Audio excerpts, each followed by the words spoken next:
আমি garments solution থেকে নুরি আলম বলছিলাম। আপনার আজকের এমন একটা জিনিস দেখাবো যে আপনি দেখেন আমরা কি করতাম আগে পমপমগুলো আগে যে গার্মেন্টসে লাগাইতাম, এটা হলো আগে আমরা হাতে লাগাইতাম।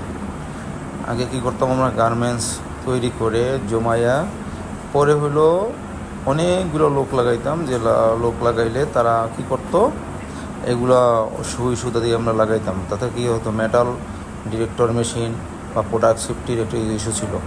এখন যে আধুনিক মেশিন আইছে দেখেন, পম লাগানোর মেশিন, জাস্ট একটা নুস লাগবে। এই নুসটা দিয়ে আমরা কী করে সেট আপ করবো, জাস্ট পম যেটা আছে পমটা আমরা নুসের ভিতরে সিটিং করে দিব। সিটিং করে দিলে আপনার অটোমেটিক মেশিনটা এমনভাবে অ্যাডজাস্ট করে নেব বারটেকের মতো। দেখেন এই যে কোয়ালিটিটা এবং সুন্দর আসে এবং হার্ড আসে, যাতে প্রোডাক্ট সেফটির ইস্যু না থাকে এবং কোয়ালিটিও সুন্দর আসে। আপনারা কিন্তু ইচ্ছা করলে যারা পম লাগাবেন এই টেকনোলজি বা এই মেশিনটা ইউজ করতে পারেন, তাতে কোয়ালিটিও সুন্দর হবে। হ্যালো বিয়াস, আসসালামু আলাইকুম। গার্মেন্টস টেকনিক্যাল সলিউশন থেকে আমি নুরি আলম বলছিলাম। আজকের আপনাদের দেখাবো একটা বউ যে পম যে আছে গার্মেন্টসে কেমনে লাগায়। আগে ছিল এটা আপনার হাতে লাগাইতো লোকজন দিয়া।